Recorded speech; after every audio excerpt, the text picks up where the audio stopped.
Well, I guess we're live. How about that? All right.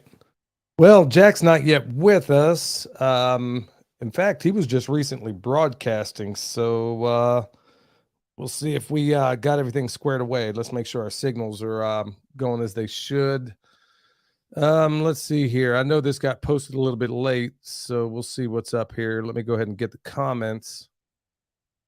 Okay, or not. So anybody give me a shout out if you're in here. Looks like we're in here. All right. Well, if let me make sure I hit this record button. Hang on. All right, I guess we're recording now. And judging by what I see there, we got about 6 in here. I can't remember how long it's been since we've gone live. Been quite a while. Hey, what's up, Colby, Cindy, Vicky? Hey, there you go, Vicky. Fat Sagger. Here, pimp, sir. Cindy Looney. All right.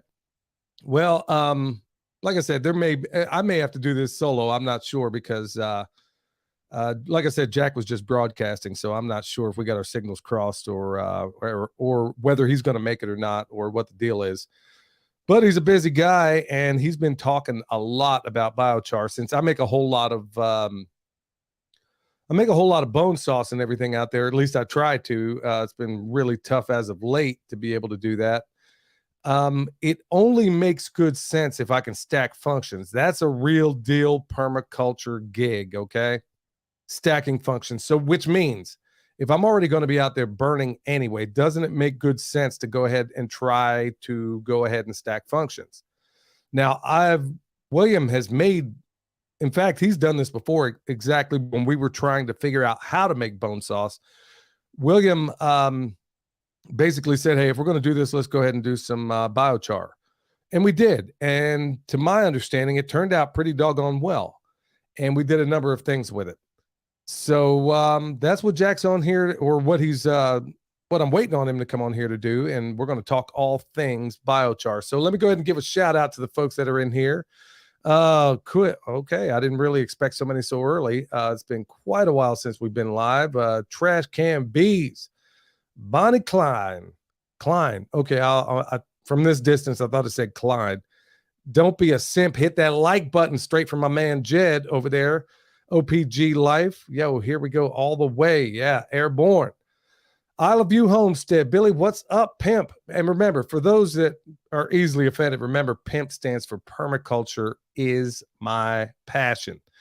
So it's a pretty, I think, a clever way to take something that some people feel like is a pejorative and turn it into something positive, especially when it's going to reach other people out there that look a little bit like me. Okay, so here we go. Lori. Okay, yeah, she's been around a while. Lori C. Yeah, I can't really make it out from here. Isle of View Homestead. How much wood, bro? Okay, we're getting all kinds of. How much does it take for a batch of sauce? Okay, I'll go ahead and field some of your questions till Jack gets on. Here's the thing: is that we have a lot of wood when we make bone sauce that requires a. Let me back up a little bit. So with wood that you can't do anything with, let's say it's not marketable. Let's say there's nothing you can do with it. Paul Wheaton has been a champion of basically taking that wood, burying it, and doing something of a hugel mound. And you can do that. And we've done that. We've done it numerous times. Or maybe you can take that wood and do what we do with it. And bone sauce is really the solution for a lot of that. So really all it is, for those that want to know, is it's bones, water, heat, and time. And really the secret sauce to all this is really the recipe, and you can't walk away from it for a minute. I guess that's about all I'm going to say on bone sauce. It's really not a commercial. That's really not what we're here to do today. We're talking about biochar, or we'll talk about whatever you guys are into, because I love going live with y'all. So let's give another shout out to the other folks in here. Hopefully the comments don't pass me by. And if you would, y'all hit that like button. It tells everybody we're live. Greetings, everyone. Bobby, Razor JB. Let's get 100K. Yeah. Okay, I'll go ahead and talk about that for a minute. All right, as far as that 100K, there's something of a little phenomenon going on right now. And if you doubt me, go check out Pinball Preparedness. Here's what I'm getting at. My man has been at 99.8 forever and a day.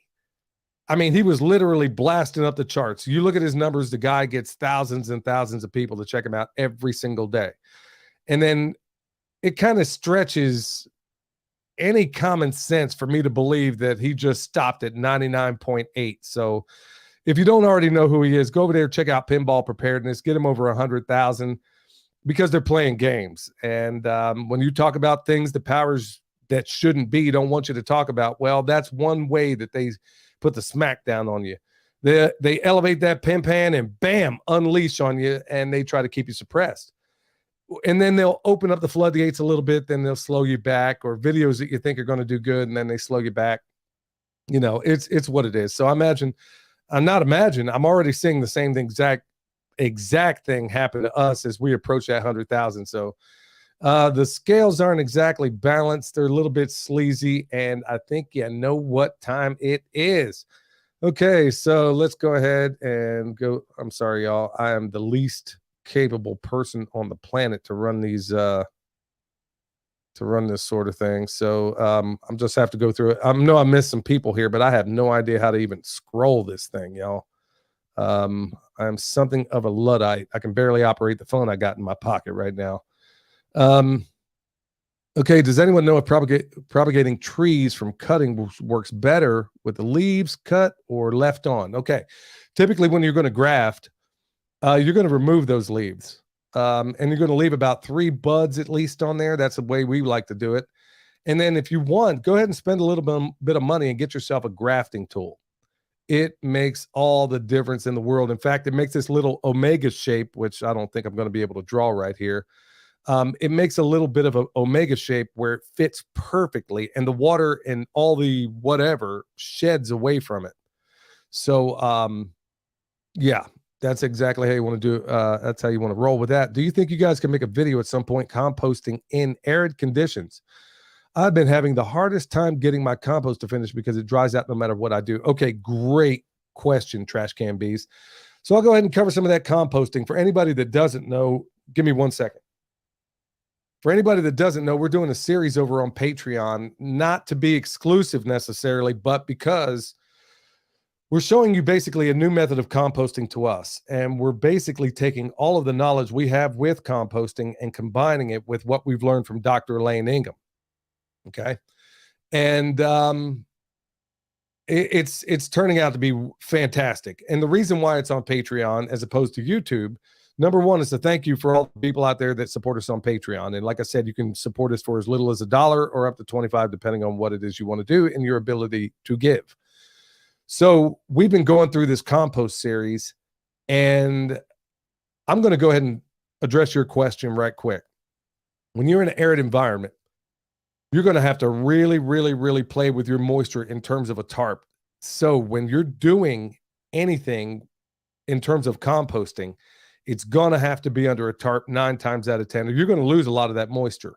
Or like where we are at 3,000 feet, we have the situation where it's dry up here as well. So things dry out. So when we do that chicken tractor on steroids, the amount of moisture that we stick into that thing is critical. The monitoring of the moisture is critical. Now, you want to be careful in some of the lower elevations or less arid places, because if you put too much water in your compost, if you get above 50%, which means you can squeeze it with one hand and get like a single drop out or in between your fingers.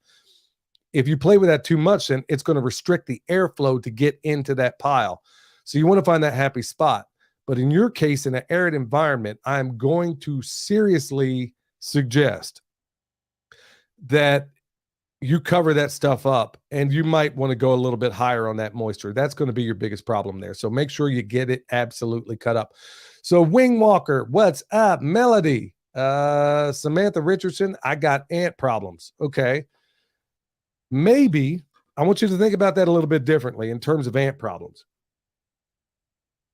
Maybe your ants are functioning like your worms ordinarily would. And I got this idea from the great Stefan Subkowiak up in Canada.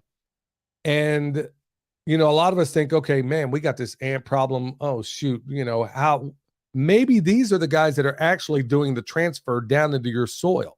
You dig? maybe those ants are actually the ones that are doing that exchange. So if you have fire ants like we did all over Texas, um, maybe figure out the best way of working with them. Now it's going to be at the end of the day. Look, I know the devastation ant problems can be, okay, especially dealing with these guys. The thing you're going to have to do is try to figure out how best to work with them. Now, some people have said, I haven't tried this. One person told me, and it sounds like it would work. They basically took a shovel of one red ant pile and threw it into another pile and took a pile out of there and threw it in the other. He said they decimated each other. So, is that accurate? I don't know. But maybe try to figure out ways in which we work with them. Like all these other problems that people say they have, like multiflora rose. Do you really have a multiflora rose problem? Or do you have a lack of hair sheet problem? Because you could turn that nasty multiflora rose into something very delicious. Do you have a goldenrod problem, or do you have a lack of sheet problem? It's just a matter of your focus. And so these ants, you're never going to get rid of them unless you want to spray a bunch of toxic chemicals, and those never even work anyway. So you might want to go ahead and look for other ways of dealing with that. All right, so let's see here. Let me go. Oh, it looks like I can actually turn down a little bit. William just rolled up in here. Yeah, I can fill in until Jack shows up. All right, so he's going to help me out here, y'all. He's going to fill in until Jack shows up. Maybe he can work some of this tech too. Hey, y'all, if you're just getting in here, please hit that thumbs up. Tells everybody we're live. Samantha, Deep South Alabama. That's what I'm talking about. Mama Bear, howdy, Billy Pimp Farmer. Shoot, I'm blessed to have a carrot, let alone grafting. Grafting. Oh, okay. Yeah, I can dig it. It says graphing on here. I'm like, okay. Oh, dude, you're a legend. Switch me spots. Well, okay. Hey, y'all, bear with us 1 second. William's going to change me spots here. So you didn't think your old man can handle this? Well, I figured I'd fill in until Jack came on. All right. Dang, Dad, this chair's all hot. Yeah. I'm as hot as a runaway slave up in this room right now. You gonna hit the fan? Yeah, hang loose. Yeah, he left this chair all sweaty. It's all sweaty in the back. Hey, y'all, if you don't know about it, that sign in the back basically is our podcast. So check us out over there on the Permaculture P.I.M.P.Cast. I don't know what's going on out there. I think a cat got in the house, the way everybody's reacting out there. I guess you can't hear it. Was that somebody yelling? I don't know. Where did you leave off at? I got one from Generic Fabric Refresher. Hey, Perma Pimps, do you plant herbs to deflect bug attention? Yeah, we used to. Well, we son, can you hear me all right? Yeah, I can hear you. Yeah, we actually do, but it's part of our guild. Our guild, if you don't know, is basically a collection of plants that surround themselves around a, let's say a tree, okay? And those plants do a whole lot of different things. And part of the benefit of having a guild, part of the benefit of having that guild is that it does kind of, deal with some of the problem pests. But well, yeah, I don't know anymore. Well, I do know is that at the end of the day, you don't have a pest problem. Yeah. You have a soil problem. I mean, that really is what we've been saying forever and a day. And now it's just being more and more confirmed with the education that we're getting. Well, it makes me think if like those plants are even doing anything at all, like as far as deterring pests. No, they actually do, because those plants are taking all their exudates. Each one of those plants has a different set of, when I say exudates, basically the things that come out of them. Like in the human body, that would be if you sneeze, the stuff on your hands or anything that comes out of your body. I knew a guy named Trevor once had something fall out of his ear when we were sitting down to dinner. Man, it was the most disgusting moment of my life. That's another story. All right. Eating these burgers that he made, and then something falls out of his ear. Well, that's an exudate. Well, going back to the plants. Every one of these plants are providing exudates to the bacteria and the fungi down in the soil. And I'm going to simplify this very simply, but essentially that bacteria and fungi go out with a shopping list. They come back and get that plant something it needs. Well, every plant, it's going to be a little bit different. Those plants are putting down sugars, a little bit of protein, a little bit of this and that. And depending on what they're needing, right? Right. I'm in the beginning of the course. Dad and mom, well, mom is I don't know if she's done or well, she's not. further along than all of us, but all it's doing is really confirming and giving me a better understanding as to what's really happening as things go on. So anyway, with each one of these plants that exudates, or the sugars and the other things that it puts down in the soil, is going to be a little bit different. So that's really a good thing to have. Got one from Ann in Texas. How can I use or eliminate Johnson grass? I mean, you can fix a lot of those with, again, the soil. How, I don't know yet. I mean, I'm still trying to some learn you do that know. part. Use the permaculture knowledge you already have, but you're already good on a lot of this stuff, and it comes right back to soil, because right now his brain is in something of a quandary, because you're now getting understanding of the things you already knew, but now you're understanding the reasons why. Right. Now, regarding anything you don't want, hang on. Yeah, that's Jack. Oh, well, I got another question. Well, no, hang on a sec. As far as anything you don't want, first of all, if let's say it's in a pasture, well, your bacterial and fungal ratio, you want it to be about 50%.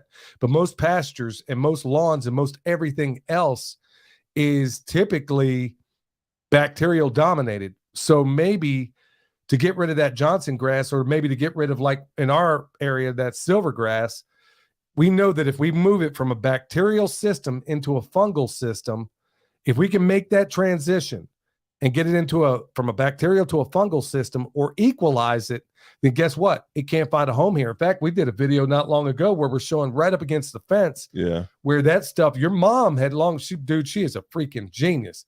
She had long suspected that, if we just kick it over in the fungal, well, now we're getting confirmation on that. So we're just finding out with this soil science that we're learning, y'all, it is taking our understanding on a whole nother level. Jack's going to be here in about 5 minutes, y'all, so we're just going to drive on. Got one from Lori Seberg. Question. I'm reading Gaia's Garden based on your suggestion. It's wonderful, but I'm wondering why you've chosen to do compost instead of focusing more on mulching or sheet mulching as the author prefers. Well, because we use a great number of things. When we take these dogs to the hunt, y'all, we use, for example, in our food forest. Well, hold on. We do all three. Well, we do the compost, the mulch, and the sheet mulch. Right. We do it all. Yeah. We do every bit of that. But I want you to know that because we've been at this for so long, we don't just take one dog to the hunt. We find the best elements, like in our food forest and all the other things out there. We find the best elements of everything. And we cut and paste, for example, like from Subkoviak, Stefan Subkoviak, absolute genius. So we take a lot of what he has, but we eliminate the plastic. Okay. Mark Shepard has the STUN method, which stands for strategic, total, utter neglect. Well, we take that and we use it in the beginning. Well, we actually use it in the end, and we take that method also. Elaine Ingham, what we're learning from her, we've been applying, but now we know the reasons why we do what we do, and we're learning how to make it even better.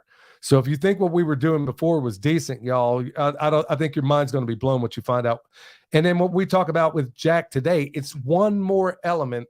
So yes, we use everything you see in Gaia's Garden, at least the parts that make sense to us and what we're doing, but we also do away with the things that aren't necessarily. So we do everything you described there. We do all of it, unless I'm mistaken. And mention again, Dusty and Chelsea, you had a question. Mention again where we're taking these classes, because they're wanting to know. They just joined in. Yeah. So the classes we're doing, and they're not cheap, y'all. I mean, this is stuff you got to save for. It's the Soil Food Web course from Dr. Elaine Ingham. She has foundation courses, which I've already been through. Michelle's already been through, and she's in the microscopy course. I've been through that. And now Michelle's on to the next phase. I'm waiting on my microscope to get on to the next phase, and William is just in the beginning parts of it. Yep. Now, he's having the same problem right now getting into this that I did, because you have something of it's hard to quantify this. So all of this stuff let me just say it a different way. Masanobu Fukuoka knew all the answers way back when. Okay. Yeah. And what she is doing has done is basically confirmed under a microscope what he already knew.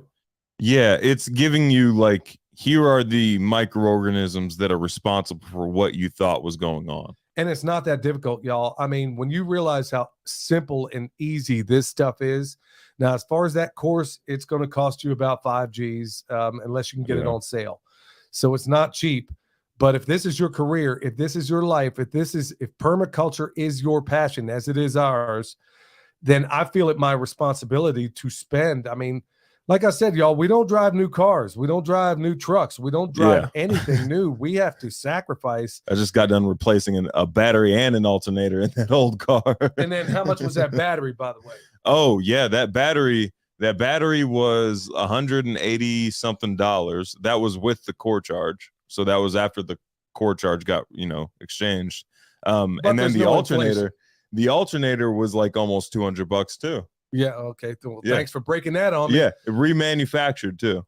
Get out of town. It's the only one they had. Yeah. So everybody out there knows the case we're in. Everybody's in. So this is exactly why we're going to be talking to people like the pimp daddy of preparedness himself, Jack Spirko, and a number of others out there like Greg Judy. We are taking all of this stuff and hopefully distilling it down into what I want to call a unified field theory, which is kind of what we have going out there in our food forests and our orchards.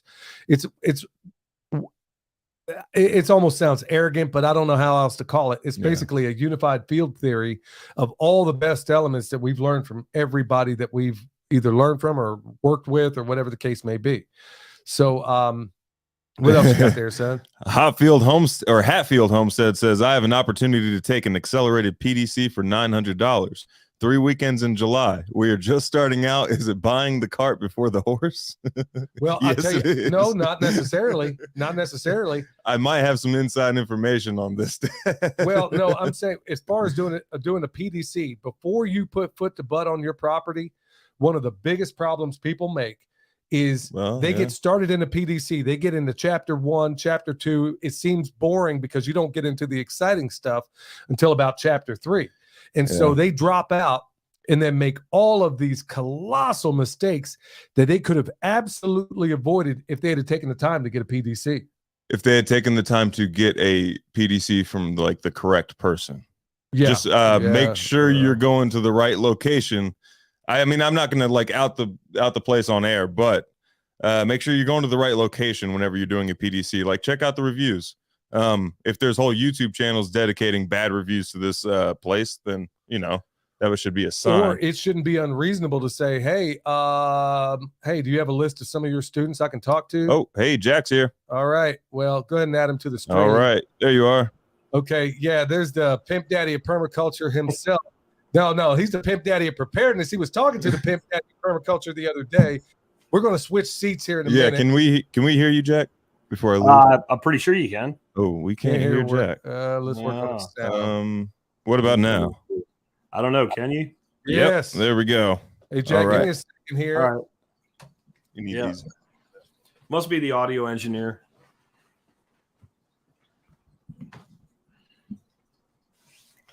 All right, y'all. So everybody's already locked up. We had to warm up the crowd before the pimp daddy of preparedness got on here. My friend, my mentor, my homeboy, my brother from a Pennsylvania mother, because we kind of grew up in the same place, had the same kind of life. Y'all, this is the guy that introduced me. Let me fix this microphone a little bit. Right here, y'all. If you're not listening to the Survival Podcast, you're screwed up, and especially for these times. There's not a single wasted second in any broadcast he ever does. He's probably, in my opinion, the best at podcasting, regardless of the genre. Extraordinary teacher. I've had the pleasure of being able to work with him. He, without a second's prepared or anything, went out there, taught a class, and knocked it out of the park by everybody's estimation. A hero of mine in this space, y'all, and a guy that's taught me more than 20 masters permaculture designers put together, and I mean that. We're talking to the man, the myth, the legend himself, the pimp daddy of preparedness, Jack Spirko. How you doing, my man? I'm great, man. Apparently I can do everything except show up on time. No, I apologize for the delay. I thought we were at 4, and I'm the one that set the time, so it's all on me. No, it's all good, bro. I mean, nobody here is bored. Believe me, man. We had to go live. We Nobody's ever bored when we're in here. In fact, I can't remember the last time I went live, and I think the last time was with you. So I know you just got finished broadcasting. I know because I was listening to it. Okay. So, folks, we won't be on here forever and a day. It's just I know Jack's got to be tuckered out, but honestly, he always brings it every single time he's on anybody's program. And I was basically in the beginning, y'all, talking about we were talking in the beginning about taking the right dog to the hunt and all the different influences that we have used in all the things we do out here, whether it's a food forest, whether it's an orchard, whether it's a garden. There's not one single influence in any of that thing. You name the system, and I can give you at least 10 people out there that we're influenced by and that dog that we take to the hunt. Now, with that said, Jack texted me a while back about a number of things, and I had the great pleasure of being able to talk to him about it, and it was concerning biochar and its role in pretty much everything. And he was basically saying to me, dude, you're already out there making bone sauce. So what's the process on that? Well, I'm starting a fire anyway every single time I do bone sauce. So I'd be a dope to not go ahead, because what do we do in permaculture? We stack functions. So if I got a fire going, it only made good sense to go out here and do some biochar. So Jack's going to give us the 411 on some biochar, and I'm just going to go ahead and hand it over to you, Pimp Daddy of Preparedness. Why don't you go ahead and take it away, my man? All right. Well, that's not really a question, but we'll roll with it, right? Yeah. So biochar, let's just start off with what biochar is, right? And how that's different from what we think of as charcoal. So biochar is any organic matter, generally wood or something like that, that has been through what's called a process called pyrolysis, which is it's roasted at high temperatures in low to no oxygen environments. So it causes, in this case, wood to actually force the gases out of the wood, and those gases burn, but the wood remains. So what you're left with is about 30% of your total weight, assuming you started with, good dry wood to begin with. And it's just basically the carbon skeleton of the wood. And what makes it far different than anything you would buy in a store for your barbecue grill that you probably use this weekend is that it is fully and totally carbonized, meaning there's not really anything left but carbon. If you take well-made biochar into your hands and play with it a little bit, you'll look really dirty. I mean, it will turn your hands like it looks like you played with coal out of a coal mine. But if you run it under just clean water, no soap, no real scrubbing, it'll rinse cleanly from your hands because it's pure carbon. If you go get a bag of like Kingsford lump charcoal, not even the briquettes, because that's a total different thing of garbage. I won't cook with that, let alone put it in my soil. But like lump charcoal, you'd think it's the same thing. It kind of looks similar and what have you. But if you get that on your hands, you go wash your hands, you're getting out some Gojo or Tide or at least some soap, and you're scrubbing a while to get your hands clean. So the difference is that when we make biochar, we're getting rid of all the tars, all the resins, all of the volatiles, completely gone. And some of that stuff really doesn't need to be in our soil with our plants. Where when you make charcoal that you're going to cook on, you're fine having a little bit of tar and oil and stuff. It's just more fuel. So if you do burn it, it's much cleaner burning. Some of the oldest versions of charcoal that were actually biochar and they were used for burning purposes were made in cone kilns like we used to make biochar in the backyard are from Japan. Japan has been making charcoal using open burn systems forever. And it's something I've known about for about 5 or 6 years, but it was just this year that I started making it and really learning about it and seeing where everything's going with it. And Billy, it has at least 50 uses, not just in the soil. There's tons of things you can do with it, but it's really a high use to put it into soil. It is not a fertilizer. It is not a pH amender. It is alkaline. It might move soil a little bit in the beginning toward the alkaline side. My soil is all alkaline anyway. It really barely is even a buffer. It's inert. And it lasts, we might as well think forever. Because our bone suit, our meat covered bone suit will be gone and to nothing, and biochar that we put in the soil will still be there because it doesn't break down. The climate weirdos are all big on it because it sequesters CO2, which I'm fine putting carbon in the soil, even though I don't buy into their hysteria. Carbon belongs in the soil; it makes soil better. But it has a 3-to-1, and this is where money starts to play into this thing, a 3-to-1 return on carbon sequestration. And the reason being is you have 1 carbon and 2 oxygen molecules in a CO2, two oxygen atoms in a CO2 molecule. So every molecule of carbon you take out and sequester is 3 times the weight in what you would actually have in CO2 once it bonds with those 2 oxygen, right? So that's how the weight works out. What this means is there's companies out there that created all this carbon sequestration, carbon trading bullshit, and now they can't meet their own game, like Microsoft, right? Like, if you think of it, how many ways can Microsoft actually cut its carbon footprint? There's not a lot of ways. They're not Shell Oil Company, right? Where they can maybe change a few things about a process and make a big fake cut anyway. So what are they going to do? They're going to buy biochar. And in fact, they have an open bid right now for more biochar than exists in the world, just one company. So if you make it now it has to be made certain ways and under certain standards and all play in that market. But if somebody does that, what they have is a high-end agricultural product and a place to dump all the rest of it forever. Because you've got that carbon marketplace. And think of it like if you're a farmer and you've got your cattle and you're going to sell them as prime beef cattle, and you got some cattle that ain't maybe going to make the grade, they go to sale barn. You can always get, some market price from. You got a place for that thing to go where you can get rid of it. You can think of it like that. And there's just so much you can do with it. So we can take any direction you want to here. I don't want to turn it into my show. I'm here to talk to you, not to talk at you. No, it's actually your show, Jack. No, I really would prefer it that way because I'm not a biochar genius. I mean, at the end of now, we have made it and we have used it.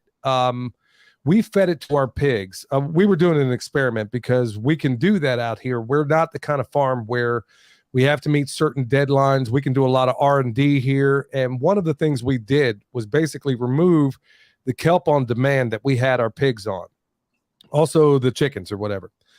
And we're thinking, okay, in a, let's say, grid down, whatever the case may be, and we have no access to the kelp on demand or the other minerals that we feed these animals. Yeah. How do we go about doing it? How was it done forever and a day? Well, reading some of Joel Salatin's work, he was talking about how he didn't talk about biochar specifically, but charcoal, which, as you said, is distinctly different. That oily, nasty feeling that you get on Kingsford, it doesn't apply there. And it also has that glass structure.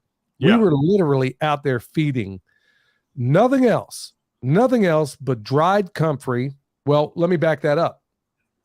When the ground and everything was still vegetative, we were feeding just straight up comfrey. And then when the comfrey went away and everything died back, we, of course, made plenty of comfrey hay. We started doing just nothing but straight up biochar. And these guys and gals would literally eat, and I'm talking like 5 minutes, a 5-gallon bucket of biochar. Yes. So if it was no good and they didn't need it or their bodies didn't, but we didn't need to give them anything else. We didn't give them any kelp. We didn't give them anything but biochar. Body condition did not change one bit. If anything, 0 parasites. I mean, none. Yeah. I imagine it drug everything out of them.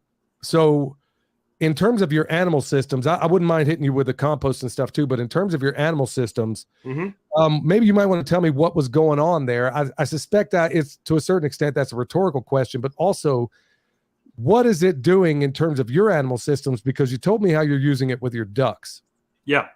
Yeah. I mean, I literally feed it to them. I have an end cap for a 4-inch piece of PVC pipe, which just seemed about the right amount. And it was laying in my shop. So I take a 5-gallon bucket of biochar, set it right next to the feed. And every time I feed them, I take that scoop, throw it in the bucket. And I also feed them we have a custom mix feed that we feed them that's no corn, no soy, no GMOs. And to stretch that and to keep it's made with peanut meal. So the freaking dogs eat it. And put the dog on a diet because she got too fat. So she really started eating. So I mix black oil sunflower in shell with my duck feed because they like it. And then the dog can't just munch. She's got to pick around it. So it was kind of a twofer there.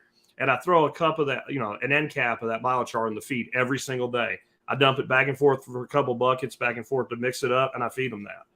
Now, biochar in livestock feed will increase feed utilization by about 20%. So you can literally feed your animals 20% less by adding biochar to it. It used to be a common feed additive, but the Department of Making You Sad, in conjunction with the giant conglomerates, removed it as an approved feed additive because they said it had no nutritive value. Well, there is some mineral like you're referring to there, but there's not calories. It's not something that they benefit from as a food, but it does improve food utilization. But it also does another very important thing. It removes toxins from their digestive system. Now, just so people understand, we're not saying something we're not here. It is not like a chelation therapy. If you have a problem in your blood, charcoal won't do anything. It goes through the digestive system, but any kind of toxins in the stomach, upper or lower intestines, it will adsorb. And that's a very important word. When you say adsorb, people think absorb. They're two different words. Absorb is what a sponge does to water, and biochar does that with water. It will absorb. It will hold 7 times its weight in water in your soil. But adsorption is more like a magnetic process. Things stick to it. So when you put charcoal through an animal or a person, toxins literally bind up and stick to it and go out the other end. Now, eventually getting into your soil, if your animals are eating charcoal and they're pooping in their bedding and you're composting their bedding, you got charcoal in your system at the end of that. But the other thing I do that involves the animals is every time I lay down a new straw bale or a couple of wood wheelbarrows full of wood chips in my duck chicken coop, before I do that, I put down a 5-gallon bucket of crushed biochar, and then I lay that on top of it. So they're in there picking some of that out and all, but most of it stays in there. Well, they're pooping on it. Now it's in the compost system. So we function stack feeding the animals bedding with the composting process. I do some other things with it, but I really don't have to after that. At that point, I don't have to think about adding biochar to my garden. When I add compost to my garden, biochar goes with it. And the reason this is all really important is when you make biochar, crush it, you want to crush it into like a granule. You want to be no bigger than about 1/4 inch. That's ideal. If there's some bigger pieces, it won't hurt anything. It just works better when it's smaller form. Well, when you first make that biochar, you got 2 problems. One, it will literally float. It doesn't want water. It's hydrophobic. And once that surface tension breaks, it becomes hydrophilic. It'll actually hold water. But the other problem is we call it naked char. It doesn't have any nutrient. It doesn't have any minerals. It doesn't have any microbes in it right away. It's just sitting there. And if you throw that in soil without inoculating it, without breaking the surface tension, without making it habitable, eventually everything will be wonderful and better than it ever was. But the first season, it'll be worse because it will grab onto nitrogen, phosphorus, potassium, etc. It will form a battery of that stuff. And then it becomes a bioactive process for the plant to get it. So little microbe lives in there. Plant wants what the microbe has. Microbe wants the plant's exudate. So they make an exchange, and there actually has to be some energy used to get that nutrient back from that biochar. So you're kind of putting all this housing in for all your microbes and nutrients empty. Well, the housing project gets filled up before it starts having, exporting back out. So we want to do that. If we put it through an animal's guts, if we put it through a composting process, that's done. So we get great results out of the gate. I feed it to my worms. So that's another one of my animal systems. People don't generally think of their worms as livestock, but they are. They're animals we care for in an artificial environment. That's livestock. So every time I feed my worms, I throw, a cup of biochar into the worm bin. And I do the very small ground biochar for them because they'll actually eat it like a bird puts something in their crop for grit, and it'll pass through the worm. Well, now you've got all of the wonderful fungal and bacterial activity of a worm bin, and you combine those two together. And I mean, what I saw this year with my starts is where I used it mostly this year because I just really started using it heavy. And I mixed my potting soil at 15% inoculated biochar. The starts I had this year were insane. And I in my systems, being as hot as we are, even in the winter out in my shop where I do my starts under lights, I have to water starts every day. If I don't, they look sad on the second day and they look dead on the third. I go 5 days without watering. Wow. Because again, biochar is holding 7x its weight in water once you break that surface tension. So if you think about it that way, it's about 1.1, every 1.1 pounds of dry weight biochar you would put in your garden holds an extra gallon of water. So if you put 125 pounds of biochar in a 4x8 raised bed, you just increased its water holding capacity by 100 gallons. So even if we weren't talking about all of the nutrient effect, I would do it for that. I've had people tell me, I don't need to waste my time with this. I got great soil or whatever. Like, do you use any fertility at all? Yeah. Okay. Well, then you should be doing this because you would use less. And do you water at all? Yeah. Well, then you need this. And we've scratched the surface here. I mean, this is a deep topic. There's so much that biochar does. You mentioned the animals eating it. Charcoal is the oldest known medicine to mankind. People figured out to eat charcoal when they felt sick before they figured out any herbal medicine. We have like pictograph cave drawings of people using charcoal. Animals in the wilderness, when they find charcoal, will eat it. I'm sure you didn't have to put like barbecue sauce on top of the charcoal you gave your pigs, right? They wanted it instinctively. Mammals know to consume this stuff. And I mean, we can go from there, we can go anywhere you want. But somebody asked in the comments there if it's a house, like a house for microbes. And we can take questions from them if you want to too. But it absolutely is. If you look at biochar under a microscope, it's thousands and thousands and thousands of little tiny holes. And it's like a coral reef. So think about it this way. We have these reef establishment programs where near Sanibel Island, they tore down the old causeway, built a new one. Now they have to build another new one because of the hurricane. But when they tore the first one down, they put it on barges. They went about 12 miles out to sea and they just dumped all the rubble in the ocean. It's just concrete. It didn't hurt anything. Well, immediately there's not much. But you go back in 4 or 5 years and you see boats lined up, sitting right over top of it fishing. Because once the structure was there, then the life started to form on it, and it makes an artificial reef. And you end up with all this incredibly diverse biology. Now make it microscopic, and you put biochar in your soil, you're getting this coral reef effect. It's going to attract life. And you know this as well as anybody in the world that we play in, man. The compost does not have high enough NPK for it to just be an NPK thing. When you see what good compost does to a garden, it explodes. But you're looking at usually an NPK of like a 1.51 or a really good compost, a 2, 1, 2, something like that. But the compost does what it does because of the life in it. It's the biology in it. There's plenty of nutrient in that soil. It's just the plant has a hard time getting to it. But this is an even cooler thing. When you put biochar in your compost at the beginning, you can mix it at the end to inoculate it, let it sit for a few weeks and apply it. That'll work. But if it's in there through the entire composting process, your NPK goes up because biochar grabs onto it and doesn't let it off gas.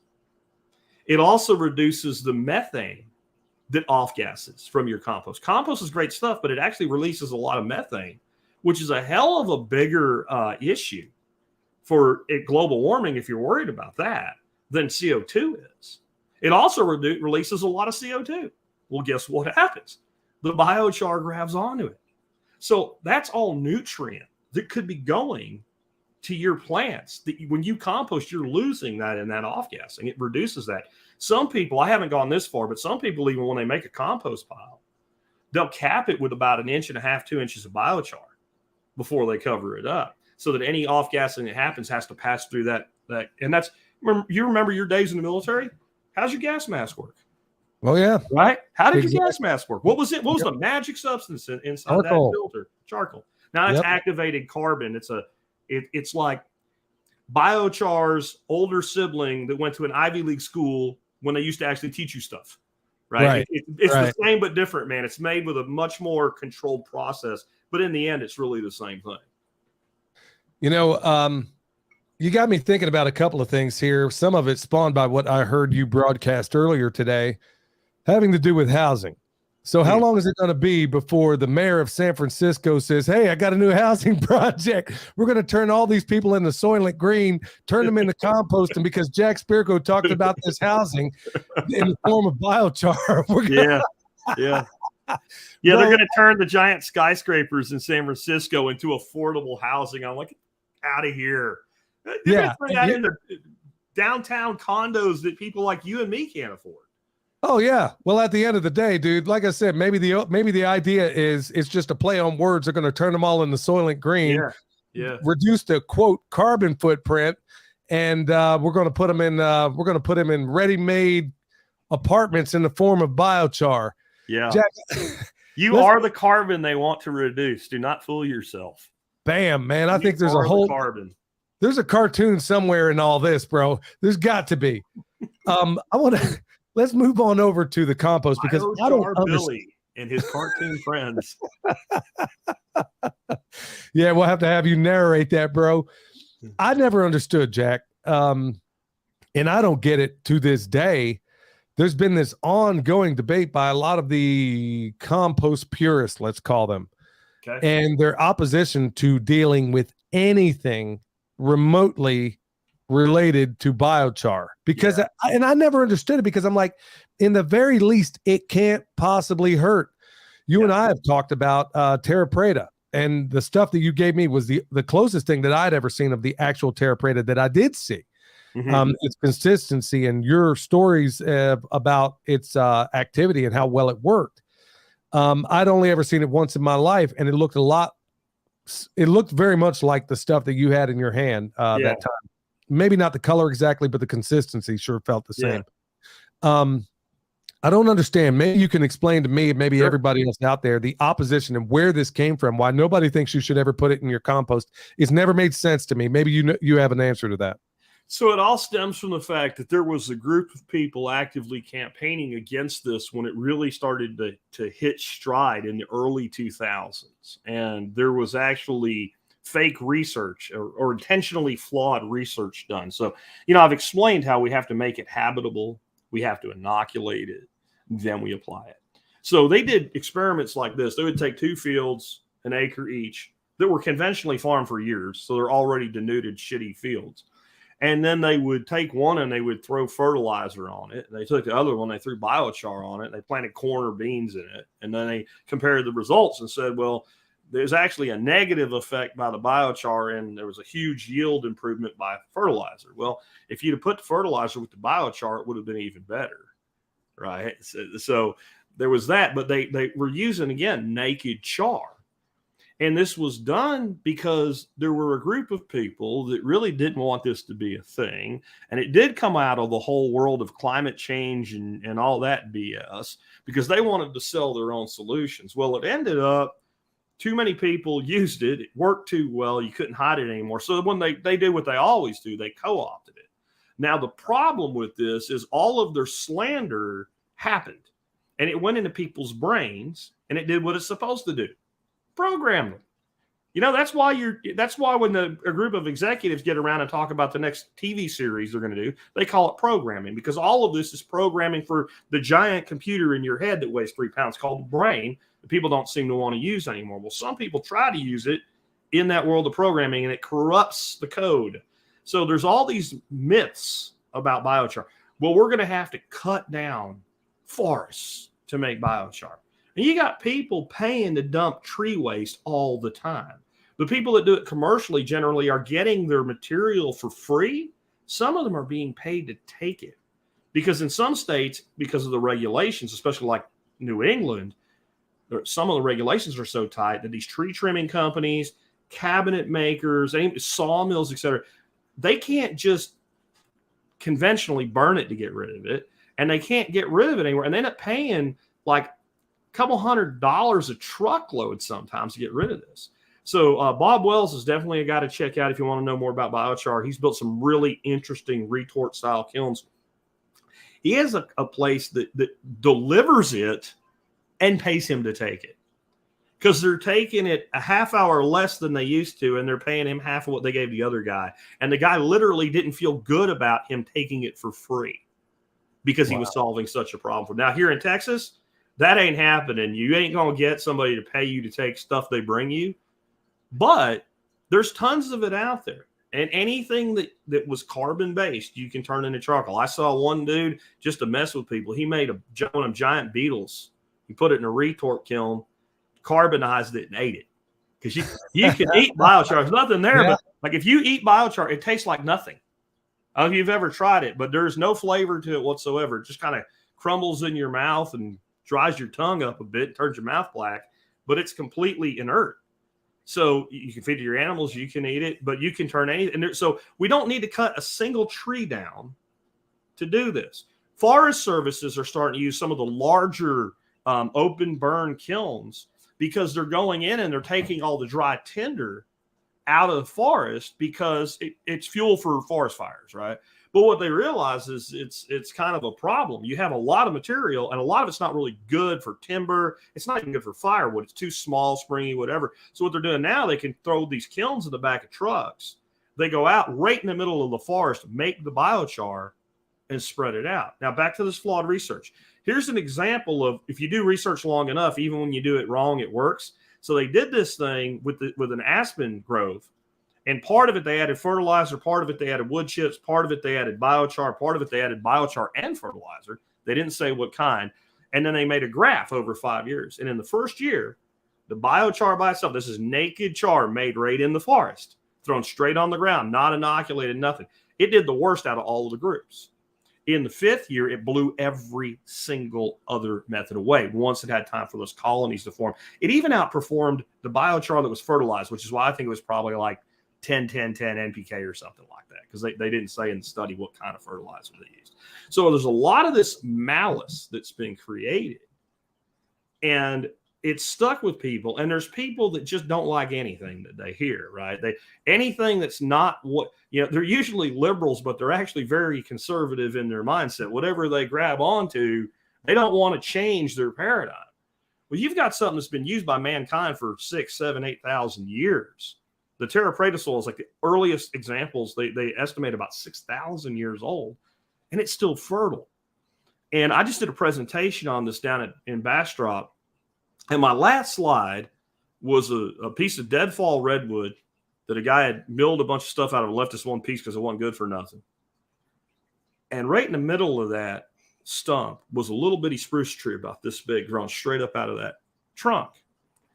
And I put that slide there to make this point. If you make an enemy out of something that is unstoppable, there's a word for that, and that word is stupid. And nature is unstoppable. That little tree is going to eat that multi-thousand-ton log and become a new tree growing off of it. That's the very definition of unstoppable. You and I can't do that, but this little spruce tree all by itself in the middle of the woods can. And so when we're tying into charcoal and we're turning into the power that fire is and the way that it shaped human history and agriculture, that's as natural as it gets. So we can either harness nature and make it our ally, or we can continue to fight it with chemicals. And the second one ends not so well. It is the epitome of Bonhoeffer's theory of stupidity, right? Like Bonhoeffer was a writer and a minister in Nazi Germany. He ended up dying in a concentration camp just a few days before the war ended, unfortunately. And his theory of stupidity was that a stupid person is more dangerous than a violent person. Because if I have a violent person, I can just use violence. I can't reason with the stupid. I can't use violence against the stupid because there's too many of them. And when he said stupid, he said, I want to be very clear. I don't mean intellectually slow. You can have somebody with 130 IQ that's stupid. They've been made stupid by the programming we're talking about. So coming full circle back around, that's what happened. These people were made stupid to a subject that they should be the first people to embrace. Bam. That's why he's the best at it, y'all. I mean, it's amazing how you can take these bookends and put it on something. I mean, weave this tapestry that that only Jack Spirko can do. Jack, let's get into the people that want to take action out there. As Joel Salatin often says, we are in a, quote, homesteading tsunami right now. Yeah, we are. Now, judging by the numbers on YouTube, the channels like yours and mine, you would never believe that because there's clearly some suppression going on out there. But the people that do want this information will almost certainly find it. They always do. Just like I and you and everybody else out there, we are unstoppable when we're, on the trail of something we want. So naturally, there's a number of people out there that are thinking, okay, I think I want to give this biochar a shot. I think Jack Spirko's made a really good case as to why I should give it a shot. How do they go about doing that? How do they start? If they want to do it at home, should they buy it, or is it difficult to make? It's not difficult to make. Could I bring some slides up here? Please do. I don't If know. you need any tech on my end, bro, you know you're screwed because I can barely operate this thing now. I'll have to call William back in here. Let me should be able to just do it from my computer, because I think this is a question that will definitely benefit when I'm talking about a cone kiln by somebody seeing a cone kiln. So as soon as this uploads, so the easiest way, it may not be the most efficient way, but the easiest way is an open burn cone kiln. And there's a lot of other types of things you can use to do this. But if you think about how we build a fire that we want to burn fully, we build a pyramid up, right? So the top is more narrow than the bottom. Cone kiln reverses that. It's kind of like an upside down fire. And the flames actually become a cap. So these are various cone style kilns. The one on the left on the screen right there is my personal kiln. It's called the Best Biochar Kiln. I don't know if it's the best. That's just what they call it. They did something pretty innovative, though. It actually ships to you in 3 pieces, and it's flexible steel, and it comes with its own little pop rivet gun and pop rivets. And you pop rivet it together. That way they can ship it flat because these things are bulky. A lot of people have gone to building them more in a box shape, like you see on the bottom right. That's a lot easier to build because it's 4 trapezoids in a square, right? So it's real easy to have something like that made in a machine shop. The one you see up toward the other last one there is really long, basically the same shape. That's just so you don't have to cut your material up. But you can go even lower tech than this. You can take a 55-gallon drum you can buy for about $20 on Craigslist. And you can either cut what I call a saddle. I don't know the correct term for it, but an angle grinder or plasma cutter, what have you. You just cut a saddle in it. Or you can set it up on a hubcap wheel like you see that one there on that rough angle like that. And either one of those will work. The big thing is we don't want any air coming in from the bottom. And so we're going to start a small fire. We're going to get it going. We're going to keep adding material. When we add material, we're going to get some smoke. But once we build up that bed of coals, you're talking like the external, like a thermal gun on the outside of that will read about 600 degrees C, right? Not Fahrenheit, not American, right? That's hot. And so at that point, anything you throw in there will combust. But again, those flames are a cap. Let me back this up. So if you look at my kiln right there, if you notice, the wood is all visible. And what you're actually seeing burning is the gas. So you're going to lose some of the wood, but most of the wood ends up carbonizing, and that flame itself becomes a cap because you can't get air down into the system, if that makes sense. Yeah. And this harnesses the fact that wood always burns twice. So have you ever heard the old joke you used to play on your buddies when you're in school? You ever see a match burn twice? You ever heard that one, Billy? Oh, yeah. Yeah. Okay, I'm going to tell your audience this, so don't ruin it for me. Oh, yeah. So the trick is you light a match, and you show it to the person, say, how many times has it burned? They say 1. You blow it out, and once you blow it out, you touch them with it, it burns their arm, and they go, how? And you go, that burned twice. But the reality is wood really does burn twice. And if you look at the way a match burns, and if you look like the first and second picture, you can see it almost looks like a candle wick as that soft wood is off-gassing. And then eventually it combusts and actually burns the remaining carbon. So all we're doing with these kilns is stopping the process before we get there. So to me, this is the easiest way. There's also a thing called a retort, which is more conventional when you make charcoal, where the wood is inside something with just a little bit of ability for the gas to get out of it, and you do a fire around it. And there's a T-Lud, there is a retort, there's I can't even think of the other one, and there's big retorts where these things look like commercial made stuff. It looks like a garbage dumpster that the wood goes inside.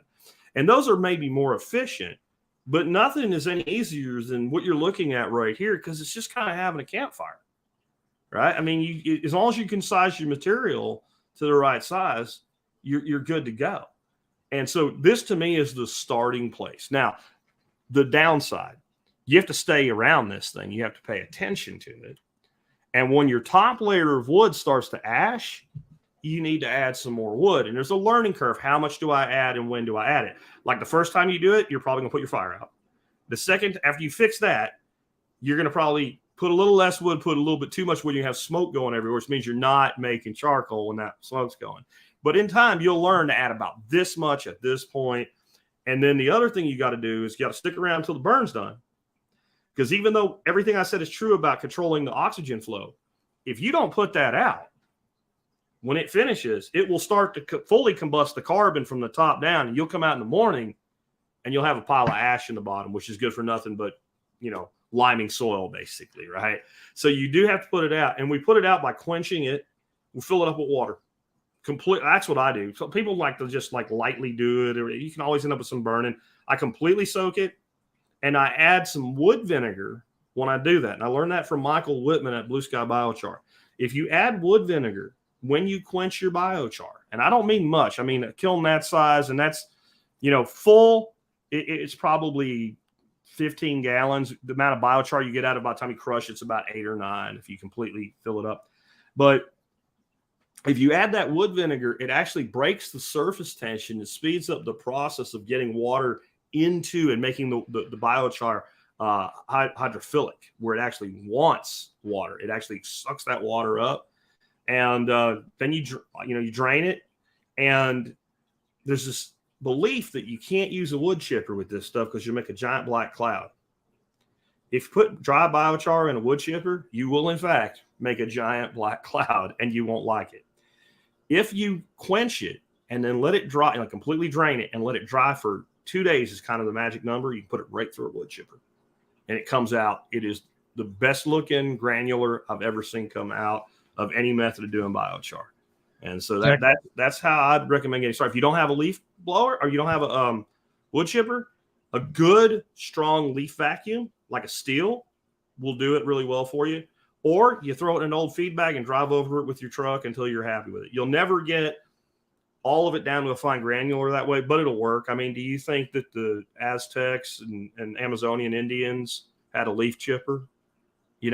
Right? So it'll work. So that's where I'd start making it. If you want to buy it, just make sure you're buying from a company that is doing it the right way, because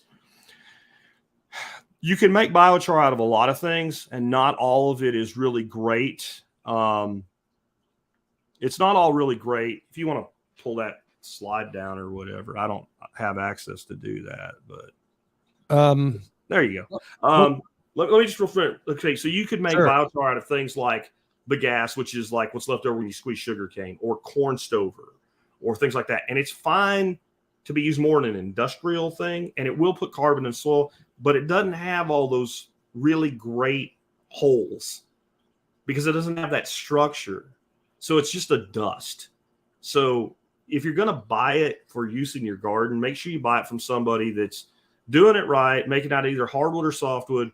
And then there's some things to look out for. So if you're buying it and you're buying it naked, you want it dry because you're buying it by weight. So if it's wet, you're paying for water. The other side of this is a lot of the good manufacturers of this stuff, when they're selling it to gardeners and farmers, they don't want to sell it naked. They don't want to trust that you are going to do what you're supposed to do with it. And they're afraid they're going to sell you a ton of biochar. You're going to go throw it on your field. You ain't going to inoculate it. And you're going to blame them when you have a bad year. And you won't remember them 3 years later when you have a great year. So they're selling it pre-inoculated. And so that's fine, but just make sure you know what you're buying and what you're paying for. And then for your folks that are big into the compost tea and all, the best way to move microbes from one property to another when it has to go through something slow like the mail is in inoculated biochar. It can live in there. It's protected from light. It has a house and it can breathe. So like when people buy compost tea from a store, there ain't nothing alive in there. It can't live in there. Thank you. Right? It's anaerobic. You pull your air stones at 48 hours. If you don't put it on your garden, that stuff starts dying almost instantly. So it might still have a benefit, but you're not taking all these soil microbes, the fungi and bacteria, et cetera, and putting them in a wet substance in a bottle and shipping it anywhere. You can do it as an inert granular, but there's nothing that does it as well as biochar does. So if you have somebody that's got a banging organic program and they're doing great things with their compost, you get a little bit of that compost, you make some compost tea, you inoculate biochar, you send it halfway around the world. Those microbes are going. They're going to be alive when they get there. Jack, as far as putting this through the wood chipper, is there any danger when this stuff becomes aerosolized, or I don't even know if that's the word. So how would you avoid that? There's two things you got to be really careful with biochar, especially when it comes to crushing, grinding, anything like that. The first one is when biochar goes everywhere and is fine except your lungs. So when it's dry, you need to be wearing a mask, and not the mask they told us all to wear during the COVID. You need a good, solid N95 sealing mask, because you're basically risking giving yourself black lung. Now, this is not a huge deal, because once it's wet, that doesn't happen anymore. So we always want to try to work with it moistened if we can. But the other thing we have to be careful of, it is charcoal, and we're making little tiny pieces out of it, and we're blowing it through the air. So you know what we don't want? We don't want spark. So nails.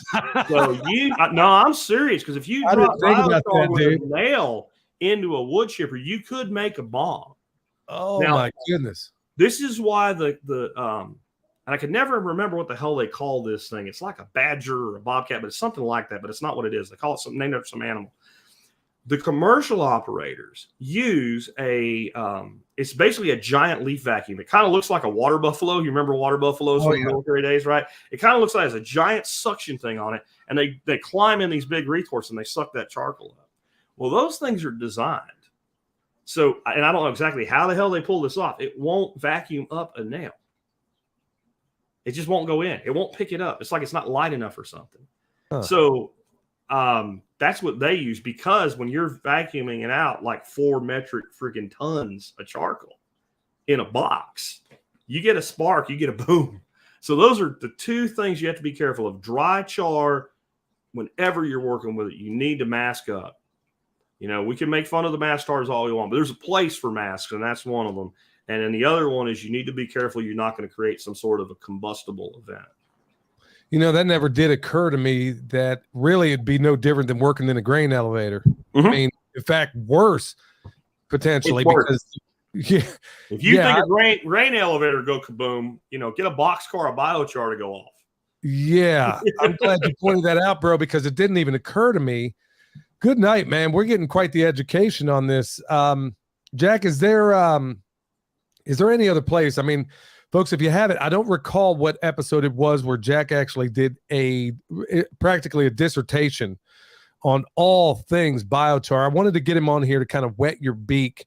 Do you know right off what episode that was, Jack, that you... The number I don't know, but if people go to thesurvivalpodcast.com/biochar, they'll find that episode. They'll find the video presentation of that episode. They'll see some other stuff there from me and a ton of other great places. They'll find resources. Right now, they'll even get a discount on my membership, because I set that up for the talk I just gave, and I hadn't taken it down yet. So there's even a discount there for MSB membership if you want. But all of that will be there. And again, it's thesurvivalpodcast.com/biochar. One word, no hyphens, no nothing. It'll pull that right up. And yeah, you're right. That episode, that wasn't really a podcast. That was more like a free class. It was about 2.5 hours long. And I usually have a couple hours of prep into an episode. I probably had 4 weeks of prep work into that. And it showed. It showed, honestly. A ton of work into it. Jack, I watched that thing. To be honest with you, I listened to it the first time out, and then I realized, okay, like me, when I'm out there working, I'm listening to something, and I'm like, okay, I hear you describing things that clearly I can't see. And now we have done it here with the retort method, and it worked out great. I mean, everything, it just seems honestly stupid. If I'm out here burning anyway, why not stack the function of making some biochar at the same time? Yeah. And I never understood. I mean, you explained it perfectly. I never understood this bitter opposition that certain people within, let's say, the composting intelligentsia, they would have all these different claims about why you shouldn't use it or why it's unnecessary. And I'm like, this is just plain stupid if this is your argument, because at the end of the day, I got something that holds enormous amounts of water. I know that for every 1% organic matter I put into that soil, my water retaining capability goes through the roof. But why not make it better? Well, here's the thing with that, Billy. What happens to that organic matter across time is it breaks down in off gases and goes away, right? it doesn't last forever. If you have soil and you're cropping that soil and you're adding compost to it the reason your organic matter stays high is because you're adding it every year. You put enough biochar in to increase the amount of carbon in the soil by, let's say, 2%. That 2% is there. It's not forever, but it may as well be in a human life cycle. We have soils that are 6,000 years old that still have the charcoal in them that was put there by, our ancestors. That's it. To turn away from something that powerful doesn't make a lot of sense to me. And I'll admit, I didn't really get caught up in the anti-char hype. I just didn't dig into it. I've had that kiln for somebody came on my show. We did a show about it 5 years ago. I think we made 1 bucket of char out of class or something. I just never really got into it. And I didn't do the deep dive to learn why. To me, it's a soil amendment. I got lots of soil amendments. I want to lighten my soil tilth. I can get expanded shell for $90 a ton, but it doesn't do what biochar does. And I've seen that this year. I don't know if you've seen any of the videos I put out of the garden this year, but I'm 2 months ahead is what it feels like. I feel like I'm 2 months ahead, and I was actually 3 weeks behind starting my seeds. And I feel like I'm 2 months ahead on the process. It's that dramatic. And it's only first year. I didn't actually start incorporating it into the compost process yet. That compost you saw didn't have biochar in it yet. You should see what that looks like when you amend it with about 15% biochar. And that's exactly what I was going to ask you. Like in places where you have your ducks out there right now, where you've been basically, it sounds to me like to a certain extent, you're doing a deep bedding method out there with the ducks. Okay, so at some point you're going to gather all that stuff. And if I remember correctly, you're going to put it into Johnson, in your version of what do you call them Johnson Sue-ish, because I don't want to bad mouth. I don't want somebody to look at that, think it's what Johnson Sue does and kind of wreck their brand for what they do. I don't want to climb up a ladder to dump material into a compost pile, and I don't want to weld rebar together, and I don't want to set up drip irrigation. So I just take a piece 4 foot high goat fencing and make a ring about 6 foot across with it. Make 3 of those. So that's how you're going to use this. That's how you're going to use your So this will be the first time. Now it takes a while for it to unfold in a Johnson Sue bio or a Johnson Sue light bioreactor. Now it's not gonna be an 18-day Berkeley pile or not the one that I'm doing right now. But at the end of the day, it's about 3 months is what it takes for mine to break down like that. Now, I'm probably using a lot more manure than Johnson Sue is, and I'm using a straw and wood chip mix where they're doing pretty much wood chips, right? So it's all fungal and it's relatively slow. My piles, you throw a compost thermometer in them, they run right up 140, 150 degrees. They just don't stay there anywhere near as long as when you're turning it. And you get pretty much a full breakdown at about 3 months. And then the thing that I do, I also don't want to use weed blocker as a cap or whatever. It's just another resource. So I have a huge pile of wood chips out in my field. I get tree trimmers and stuff to dump them there. Once the pile's completely built, I do a cap about 4 inches deep of wood chips, and I do wrap the fencing with the weed blocker. So it stays moist, and then I do 4 3-inch pipes around the outer toward the outer edge. And I do 1 piece of the thin-walled 4-inch, like French drain style pipe in the center. And the reason I do that is less airflow. And it's more about the fact that the really cheap green sprinklers, the plastic rings, fit around one of those perfectly like it's a glove. So then I put one of those sprinklers at the center of each pile. And all I have to do is turn the water on with a timer for 2 minutes. And that keeps them water. So now I'm out there I'm not there with drip lines and all that stuff. And just walk out, turn the mechanical timer, to about 5 minutes and do that a couple times a week. And it stays wet all the way through. And I don't even once that's broken down, I just leave it there. And when I need some, I just go pull it out of the pile. I don't ever relocate it or anything. It goes from the pile to the garden. And at the end of the season, whatever's left, all top dresses my main garden area. Whatever's left, and then we make another pile. You're right, we do deep litter. I make compost once a year. I'm not like you going out gathering stuff up and making compost for resale or anything. I make enough for myself, and I end up making each one of those things ends up being about 1.5 yards. So I end up, with 4.5 yards of compost every year for my garden, and the best compost you've ever seen in your life. Yeah, that's pretty impressive, man. Especially when you got his compost as local as you can possibly get it. I'm just curious to see, because I already know in my mental where I am mentally that this is going to be a winner, and I can't wait to start doing it in mine because there's no lose. I mean, I'm in a process right now of doing a composting class on my Patreon channel. Yeah. And I'm like, okay, when this thing is all said and done, I got piles. Let's see here. I just started. Okay, I got 1, 2, 3, 4. I got basically 4 to 5 cubic yards out there curing right now. Yeah. Using another method. And I'm thinking, okay, what is the downside of actually putting some of this biochar in there? And the answer is 0. And it stays put. Let's say you did all the wrong things and you went out there and you decided to go till everything up. All your microbes die, everything else. Well, guess what? You still retain the water retaining capabilities, even at the end of the day, if that's all you got out of the deal, especially when you run systems like this where we got open pastures out here and sheep in the area.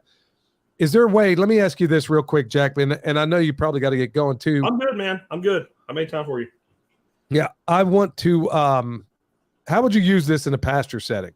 Because that's the one. Start out by feeding it to the sheep. They'll eat it and they'll poop it out, and then you're halfway there. Once it goes through once it goes through a ruminant, you don't have to worry about inoculation. There's a lot of other things you could do, though. How much pasture, acreage are we talking? I mean, we're talking, well, let's just say for John Q, whatever out there, let's just say it's a single acre for easy numbers. I mean, are we talking, I know we don't want to aerosolize this stuff and have it out there. Well, there is a company called American Biochar, and they grind char into such a small particle size that it'll actually go through drip irrigation, which is one way that it's used. But you can buy it as a liquid by the gallon, and I don't remember what the dilution is. I have a gallon of it out there. I haven't tried yet, but that would probably be the best thing for like a pasture for a quick application is you spray it.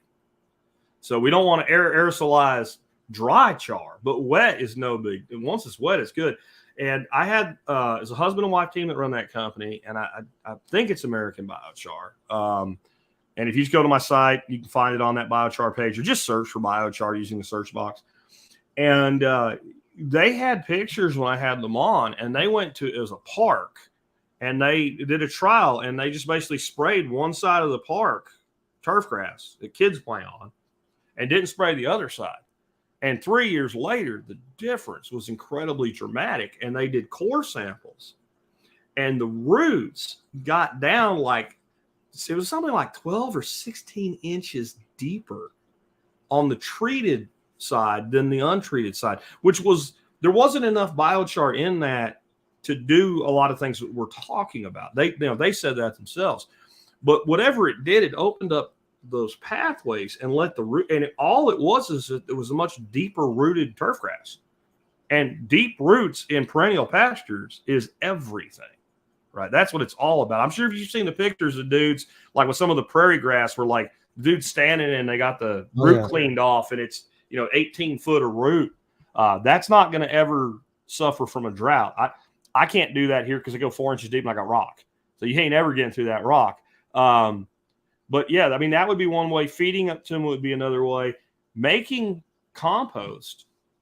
And then, I mean, like Johnson Sioux, they say that they put like a ton to the acre, right? Which you won't even see it. I mean, you're just broadcast, like a broadcast spreader to do that, because it's about the soil life. So, if you went maybe a little higher than that and maybe did 5 or 6 tons of biochar infused per the acre with a spreader, and did that once a season for 4 or 5 seasons, I think you'd have a dramatic impact. But I mean, with sheep, with sheep, but they're not big like cattle, but they're still fairly large animals. So if you made biochar in a kiln and just wherever you just make it in the field and just spread it out, they're going to walk on it, they're going to poop on it, they're going to eat it, and over time you'll improve the pasture that way. I mean, there's the way I've always put it, there's no way to do it wrong, but there's better ways than some ways are better than others. You can do it imperfectly, but you can't really hurt anything. you can't really mess anything up. I mean, the key is, again, you don't need to be cutting down trees to make this stuff. You cut down trees, you're going to cut down anyway. You take standing dead, you take your prunings. As long as you do that, I mean, you're definitely obeying the care of the earth ethic of permaculture there. Oh my goodness. Yeah. We always got to worry about that part of it. You know, I'm absolutely intrigued, Jack. I can't wait to do something of an experiment with it. I already know exactly how I'm going to go about doing this, but I'm wondering now, my brain's kind of tripping here because I'm thinking, could this be suspended in a compost extract? Could it be suspended in a compost tea?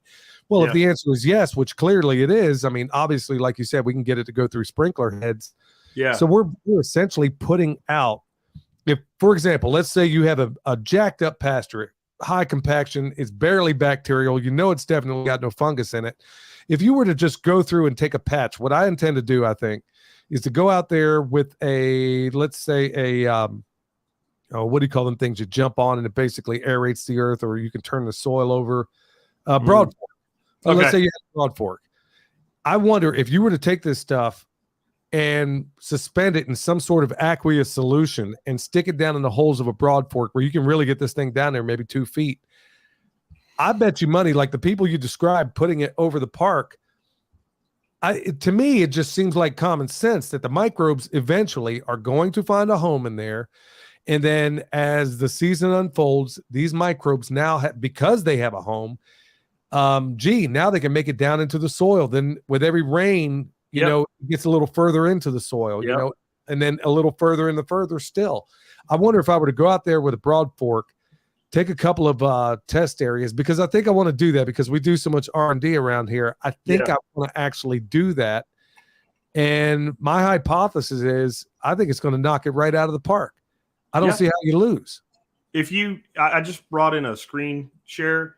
If you bring that up on the screen, that's the product that that's pretty much the product you're talking about, because they do a humate and they do a thing they call Vital Blend, which has a beneficial microorganisms suspended in that biochar solution. That's the product I'm talking about right there. And again, it is American Biochar is the company. ambiochar.com is the website. And I mean, by all means, make stuff yourself if you want to. But if you're going to deal with somebody, these guys here and Blue Sky Biochar, which is Michael Whitman, and I'll tell you, if you think I know about biochar, that dude is OG with everything when it comes to farming, environmentalism, et cetera. That dude was part of the very first Earth Day when Earth Day meant something. And he's kind of become my biggest mentor on biochar. And those two companies, I would buy anything they sell and trust the quality of it. Because I've listened to enough podcasts about this to know that there are some companies that what they're doing is probably not what you want to be putting on your property.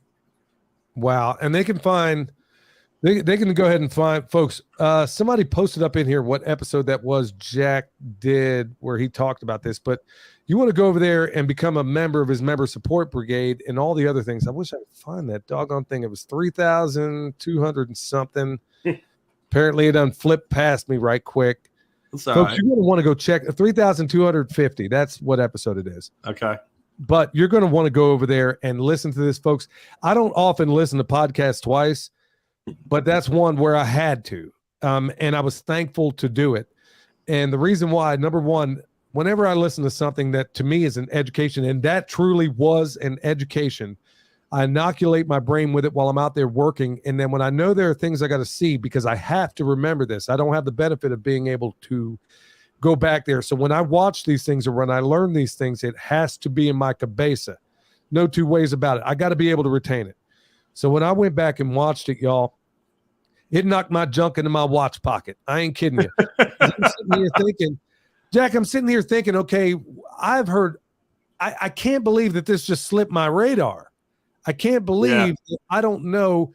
And then when I'm thinking, okay, what is the net good versus the net bad? There is no net bad unless you're one of those dopes that's going to go out there and inhale this stuff.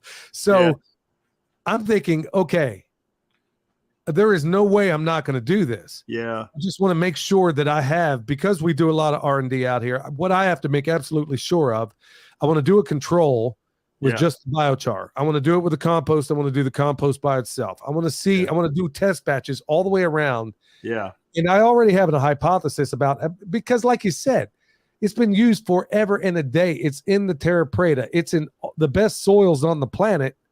And somewhere along the way, the powers that shouldn't be have told us, like everything else that's great for us, that, oh, we shouldn't use this. And I bet if I were to look behind the money, if I were to follow the money behind all the people saying that we shouldn't be messing with this, I'm probably not going to be surprised. And I'm guessing you've probably done some of that legwork.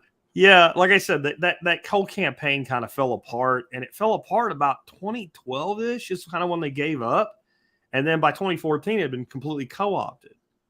But it just remains because, well, you know how the internet is. Nothing ever goes away unless you take it down. And then archive.org, you can still find it if you really want to.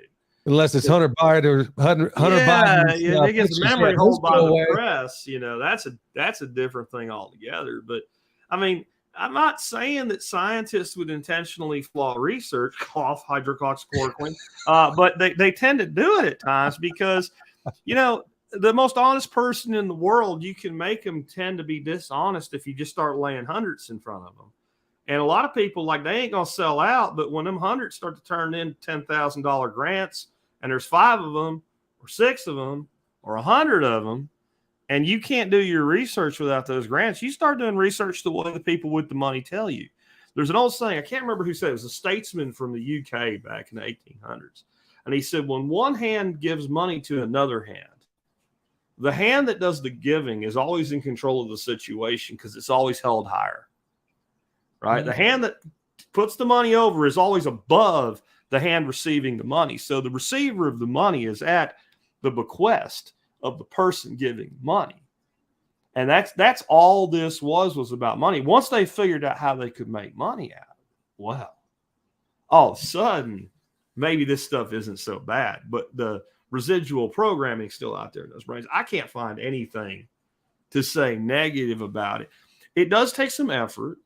You know, you're out making charcoal when you could be drinking a beer or something, but you know, you can drink a beer while you make charcoal. It's not that hard. And like with these smaller kilns like I have, and I'm about to build one out of the 50-gallon drum, the sideways drum I showed you, so I can do larger pieces. But right now, the only real work is sizing the material. Well, I went on Amazon, bought a pair of electric pruners, not because I'm lazy, because I have a grandson that tends to be lazy. Turns out you give a 12-year-old a pair of electric pruners, they just can't get over cutting shit up. They don't know what to do with themselves if they ain't cutting something. So you point them at a pile of brush and say, make it small. And it just, you know, I planted a bunch of jujubes. Don't do that. It's a good fruit, but there's other fruits that don't sucker the way jujube does. Jujube suckers into this wall of thorns, right? So his job every day is to go out and fill the duck water up. So I give him the electric pruners and tell him prune jujube suckers and put them in the bucket. And it don't matter how much he does because whatever he does is something I didn't have to do. And then within a few weeks, I got another batch of biochar out of jujube suckers. That's function stacking the interest of a young man. You get, like I say, you give him a pair of hand pruners and tell him to prune something, he's gonna figure a way out of it. You give him an electronic toy, right? He's out there pruning his little butt off. And so, like, you can harness some other labor streams into this if you've got kids. And I promise you, and if you go to my site and look for electric pruners, you'll see the ones I recommend. And please use my link. I'll just say that. Yeah, definitely check him out, y'all. All I know, in addition to all the other wonderful information here, I just learned a new way to cuss somebody out without cussing. Call him a jujube sucker. A jujube sucker. Yeah. Yeah. I don't know if you've ever dealt with it, but you know, they talk about the crown of thorns that they put on Jesus's head. Whatever they use probably ain't as bad as this stuff. It is, the tree itself is thorny, but the suckers are just, they're like needles. They're like honey locust, but there's more thorns. Is it worse than Osage orange back there? Yeah. Oh yeah. I like Osage orange. Yeah, I do too, man. Osage orange makes a fence, bro. You know how to do an Osage orange fence. You take an Osage orange, a couple of them, throw them in a 5-gallon bucket, they fall apart. You take the seeds, plant them every 6 inches where you want a fence row. They'll come up they'll grow about 3 foot to 4 foot the first year, big long whip, bend them over, counter bend, and they'll send. And in about 4 years, you'll have a fence a pig can't get through. Oh man, that's cool, man. So that's like some old school tanglefoot, man. That's Thomas Jefferson's method. Oh, dang. If you read the garden book and the farm book, both of those by Thomas Jefferson, you find out about Osage orange. And I think Ben Franklin was the one who said it was eye high and hog tight, I think is the way that Franklin described it. It's that old that it goes back to the founding of the country. And it was actually highly encouraged at that time for farmers to use it rather than rock, because it was a living structure and it could go anywhere and you didn't have to haul rock around. And, before we had tractors and shit, you wanted your farmers productive, and the less time they spent hauling rocks around, the more time they spent actually growing food so people could eat. Oh man, that's what I'm talking about. All I know is that was some really good stuff in the fireplace too, man. That's the same as Bodark, right? I mean, Osage orange. Yeah. We're talking about the same plant. It's real like a waxy leaf. It gets a big green thing. I don't know why they call it orange. Some people actually call it horse apple. I think they call it orange because the leaf looks a lot like a citrus leaf. It's got that shiny green color to it. And the thorns are pretty wicked. But jujube, I don't know if you ever tried a jujube. Jujube looks a lot like a little apple, great big seed in the middle of it. And the other problem I have with it here is I get all the suckers. I don't get much of it to eat because as soon as it starts to sweeten, we have so many dadgone fire ants. You get one that looks perfect. You break it open and it's full of ants. And because a jujube, when you dry it, they call it Chinese date. It'll get up to like a dried out jujube, get up to like 45, 50% sugar. Wow. So my original plan for them was I was going to make jujube moonshine. But but I just don't get enough jujube because of the dadgone ants. I mean, that's my biggest problem here is ants. And nothing eats a fire ant that lives in North America. There's a little fly predator in Brazil where they're native that kills them. It sounds like a horrific sci-fi novel when you hear how they do it. They sting them in the abdomen, and then the little grub hatches from the egg, and it crawls up into the ant's head and eats its brain from the inside. And then the ant's head literally falls off. And the undertaker ants, because ants have undertakers, carry the dead body and head just outside and drop it. And then the baby hatches right outside and goes back in and kills more. So that's why they're not a problem where they're from. And Texas A&M did research on them, and they did it down at the border, and they figured that was as far south as you could go. And if they didn't reproduce there, they wouldn't anywhere else. And they didn't. They worked for a season, but then they couldn't overwinter here. So we have no way to get rid of them damn things other than orange oil. I was going to ask you that. I knew we were talking all biochar, and folks, go check out Jack's site. You're going to be glad you did. We can talk about anything, bro.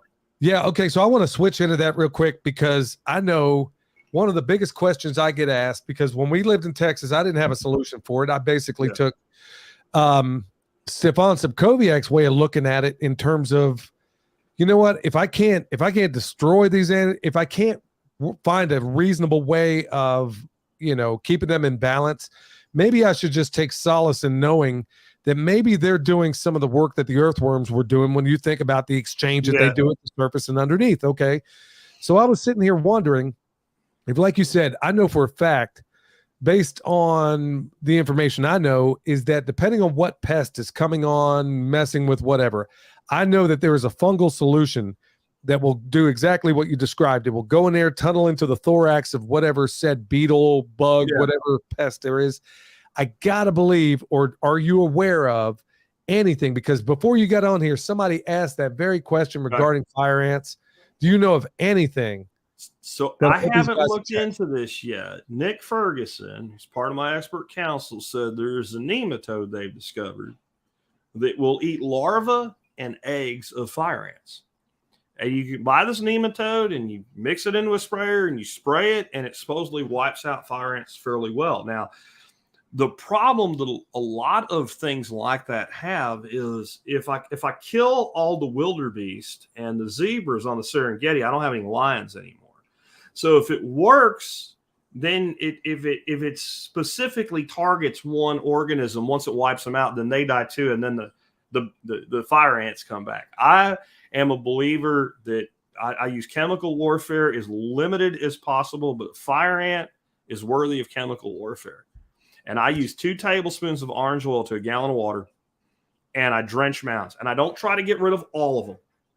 I just, when they're in a problem area, which is anywhere I might step or dig, they have to go. Because, and you can say whatever you want about, like, if you have a healthy ecosystem, nothing gets out. No, these things, you know what they are. They're invasive as hell. And you can't reason with a fire ant. Like, if you wanted me to write a horror movie, I would write a movie about 6 scientists that make a flying fire ant. Right? Imagine a fly, and I don't mean drones when they breed. I mean, you step on a nest and they come out like wasps. That would be the most horrific. These things need to go. And what happens when you put that orange oil on them, it decomposes their exoskeletons. And it's got to be a horrible way to go. And I don't wish that on anything except fire ants. I remember first time I ever got bit by fire ants, I lived in Florida when I was a kid. I sat down in the grass, laid my arm in, and I didn't even know what they were. I was like 5 years old. I ran home crying, arm all swollen up, these damn ants all over me. I didn't even know what they were. They are an evil bastard. And I go way back with them, and I don't want to. I want them all gone. They don't belong here. I have no problem with them dying. I try not to wipe anything out, but they're not supposed to be here. They're just, honestly, the whole invasive species thing. I have a book on my site. I can't remember what it's called now, but it's a guy that advocates for a lot of it. But he'll even contend there are certain things that, kudzu is actually a problem. Fire ants are actually a problem. But the orange oil, 2 tablespoons to a gallon of water. There's a product called Antifuego. No one wants to ship it anymore because it's bulky and it leaks.